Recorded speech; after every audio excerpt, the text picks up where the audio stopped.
वादी ताइफ जहां कबीला बनु सकैफ के लोग रहा करते थे।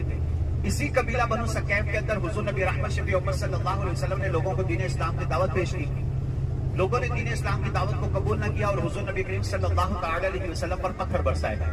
नबी करीम सल्लल्लाहु अलैहि वसल्लम शदीद जख्मी हुए थे और जब आप शदीद जख्मी हुए, सीधे हाथ में ये सारी पुरानी वादी ताइफ होगी और उल्टे हाथ पे उल्टे हाथ पे वादी ताइफ होगी और सीधे हाथ पे मस्जिद रसूल होगी। लेकिन आप अभी उल्टे हाथ पे तवज्जो रखें। जब हुजूर अलैहिस्सलातु वस्सलाम जख्मी हुए ना, तो जो पहाड़ दिखाऊंगा उस पहाड़ के साथ वो टेक लगा कर बैठे थे। यहाँ से आगे की तरफ सारी की सारी पुरानी वादिये ताइफ हुआ करती थी जहाँ कबीला बनु सकैफ के लोग रहा करते थे। मैंने आपको पहले भी बताया है, पुराने दौर में जो कबीले होते थे उनके अंदर ही जगह बनी होती थी जहाँ वो जंगी मशकें किया करते थे और जो है वो घोड़े वगैरह की सवारी किया करते थे। ये देखें, कुछ पुरानी अलामतें आपको नजर आएंगी। नजर आ रही है सबको? चले ये फिर मैं आपको दिखा दूंगा। सीधे हाथ पे तवज्जो करें। जब हुजूर जख्मी हुए ना, तो आपके सीधे हाथ पे एक पहाड़ आ रहा है। इस पहाड़ के दामन में पत्थर की बनी हुई एक मस्जिद है। उस मस्जिद का नाम है मस्जिद रसूल। आप मस्जिद की छत वाले हिस्से पे नीचे तशरीफ फरमा हुए, इस पहाड़ के साथ टेक लगाई। सामने देखें, बड़ा सा पत्थर आपको ऊपर नजर आ रहा होगा, नोकीला पत्थर नजर आ रहा है। ये जो नोकीला पत्थर है ना, जब हुजूर यहाँ तशरीफ फरमाते तो काफिरों ने अल्लाह के नबी की तरफ गिराया ताकि ये पत्थर इनके ऊपर गिर जाए और इस तरह ये शहीद हो जाए। जब अल्लाह के नबी सल्लल्लाहु अलैहि वसल्लम ने इस पत्थर को आते हुए देखा तो आपने फरमाया, अल्लाह के हुक्म से आता है तो आ जा, अल्लाह के हुक्म से आता है तो आ जा, वरना वहीं रुक जा। कहा जाता है 1500 साल गुजर गए, आज भी ये पत्थर उसी मकाम पर खड़ा हुआ है। तेज हवाएं चलती हैं, तूफान आता है, तेज बारिशें होती हैं, लेकिन पत्थर अपनी जगह से हिला नहीं है।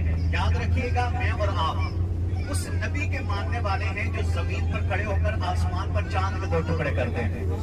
तो जो नबी आसमान पर चांद के 2 टुकड़े कर सकते हैं, तो उनके लिए जमीन पर पत्थर खड़ा करना मुश्किल अमल नहीं है। ये उल्टे हाथ पे देखें, सारी पुरानी वादियत है। ये हमारी गाड़ी एक बार और यू टर्न लेके वापस दोबारा घूम के आएगी, फिर आप देखते रहिएगा इसे। ये देखें, कुछ घर बने हुए हैं, अलामतें बनी हुई हैं। जब गाड़ी टर्न ले लेगी ना हमारी, तो ये आपके सीधे हाथ पे होगी। यहाँ पुराना वादिय ताइफ बसा करता था। ये सामने पहाड़ के दामन में कहा जाता है वादिय ताइफ कबीला बनु सकैफ 2 पहाड़ों के दरमियान था। अब 2 पहाड़ कौन से थे? बास का कहना यह है कि ये सामने जो आपको पहाड़ नजर आ रहा है ना, उल्टे हाथ पे सामने बिल्कुल लंबा सा पहाड़, कहते हैं ये 2 मिले हुए पहाड़ है। 2 मिले हुए पहाड़ है। बास कहते हैं नहीं, ये एक पहाड़ है और दूसरा वो पहाड़ था जहां हुजूर अलैहिस्सलातु वस्सलाम टेक लगा कर बैठे। जो किताबों में आपने पढ़ा होगा, क्योंकि आप आए हैं यहाँ सफर के लिए, तो आपने काफी सारा हो सकता है सीरत रसूल किताब का मुताला भी किया होगा। उसमें जो 2 पहाड़ों का जिक्र है, वो कहा जाता है कि इन 2 पहाड़ों का जिक्र है कि फरिश्तों ने अर्ज किया हुजूर की बारगाह में, आप हुक्म फरमाएं तो हम ये पहाड़ उठाकर इन वादी वालों पर गिरा दें और इस तरह ये सारे के सारे जमीन में दहस जाएं। तो हुजूर नबी करीम सल्लल्लाहु अलैहि वसल्लम ने उस वक्त इरशाद फरमाया, ये ईमान नहीं लाते तो क्या हुआ, इनके बाद में आने वाले लोग ईमान लेके आएंगे। मुझे मेरे रब ने रहमतन लिल आलमीन बना के भेजा है, मैं नहीं चाहता मेरी वजह से अजाब इन्हें दिया जाए। तो इस बात पर फरिश्ते ने अर्ज किया था, आपको जिन इल्काबात से आपके रब ने नवाजा है, रऊफ और रहीम के, आप उन्हीं ही इल्काबात के मुस्तहिक हैं। अब हुजूर नबी करीम सल्लल्लाहु अलैहि वसल्लम इस तरफ से आए थे, जिस तरफ अभी हम जा रहे हैं ना, आपकी पीठ है इस तरफ से, क्योंकि तरीका हदा उस तरफ है। वहां से हुजूर इधर तक तशरीफ लाए, इस वादी कबीला बनु सकैफ में रहे और यहीं पर किसी मकाम पर सरदारान से मुलाकात हुई। कौन सा वो मकाम है वो कंफर्म नहीं किया जा सकता, लेकिन यहीं पर आपने 10 दिन दीन इस्लाम की दावत दी और यहीं से हुजूर अकरम सल्लल्लाहु अलैहि वसल्लम दोबारा वापस चले गए थे। अब उल्टे हाथ में आपके फिर ये देखें, सामने मस्जिद आ रही है। उल्टा हाथ है सीधा आप लोगों का, उल्टा ये देखें, वो सामने पत्थर भी आपको नजर आ जाएगा दोबारा। तो ये जो मस्जिद वाला छत है ना, छत अक्सर का गुमान ये है कि हुजूर अलैहिस्सलातु वस्सलाम यहाँ तशरीफ फरमा हुए थे। यहाँ एक कोने में एक पत्थर लगा हुआ है, उस पर कुछ सुर्ख कलर का निशान है।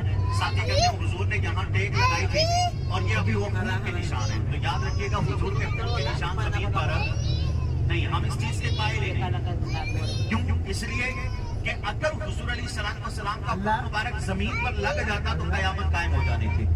तो हुजूर का खून मुबारक जमीन पर लगा नहीं था, आपके लिबास पर लगा था और आपके जूतों में आपका खून मुबारक जमा हो गया था। पुराने दौर में ना वो बड़े बड़े शूज पहने जाते थे, आपको पता है, आधी पिंडली वाले, तो उसमें फिर वो जमा हो जाता था, खून जमीन पर नहीं गिरा था। जमीन पर गिरता तो फिर कयामत جانی تھی. 10 دن حضور یہاں رہے. کتنے دن؟ 10 دن. اب کتنے دن ہو گئے ٹوٹل؟ 10 دن آنے میں لگے اور 10 دن یہاں رہے. کتنے دن ہو گئے؟ 20 دن. یہاں سے جب واپسی حضور علیہ السلام گئے تو ایک قرن السعالب کا مقام آتا ہے. اس دور میں اسے قرن المنازل میقات طریق الہدا کے نام سے پہچانا جاتا ہے. وہاں پہ بھی میقات بنا ہوا ہے. اس مقام پر حضور رکے. دوسری روایت یہ کہ یہ دونوں فرشتے وہاں پر آئے تھے جو پہاڑوں والا ذکر کیا. پھر حضور وہاں سے آگے چلے گئے. جب آگے تشریف لے گئے تو ایک اور مقام آتا ہے جسے کہا جاتا ہے وادی نخلا. کون سا مقام ہے؟ وادی نخلا. وادی نخلا کا وہ مقام ہے جہاں اللہ کے پیارے نبی صلی اللہ علیہ وسلم نماز ادا فرما رہے تھے فجر کی. تو آپ نے قرآن مجید کی تلاوت فرمائی. کس چیز کی؟ آپ لوگ بھی کیا کریں گے نا انشاءاللہ. قرآن کی تلاوت حضور نے فرمائی. یہاں سے 9 یہودی جنوں کا گزر ہوا. کتنے جنوں کا؟ 9 جن تھے. مذہب بھی ان کا یہودی تھا. جب وہاں سے گزرنے لگے تو اللہ کے نبی کی زبان مبارک سے تلاوت قرآن سنی. جب تلاوت سنی تو سارے کے سارے جن رک گئے. اللہ کے نبی تلاوت قرآن کرتے رہے, جنات تلاوت قرآن سنتے رہے. جب اللہ کے پیارے نبی صلی اللہ علیہ وسلم نے تلاوت ختم کی تو سارے کے سارے جن کلمہ پڑھ کے مسلمان ہو گئے تھے. تو وادی نخلا کے مقام پر جنات نے اسلام قبول کیا تھا. ٹھیک ہے. اس کے بعد حضور مکہ میں تشریف لے گئے اور واپسی کے جو آپ کو دن لگے تھے وہ تھے 10 دن. 10 دن آنے کے, 10 دن وادی طائف میں رہے اور 10 دن آپ واپس مکہ المکرمہ میں. جب آپ چلے تھے تو ماہ شوال المکرم کی 10 تاریخ تھی اور جب آپ دوبارہ واپس پہنچے تو ماہ ذوالقعدۃ الحرام کی 10 تاریخ تھی جب حضور مکہ میں واپس پہنچ گئے تھے. تو 30 دن کا یہ سفر تھا. کتنے دن کا؟ اور ہم کتنے ٹائم میں کر کے جا رہے ہیں؟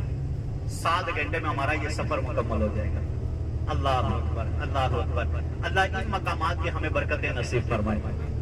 آمین بجاہ نبی الامین صلی اللہ علیہ وسلم.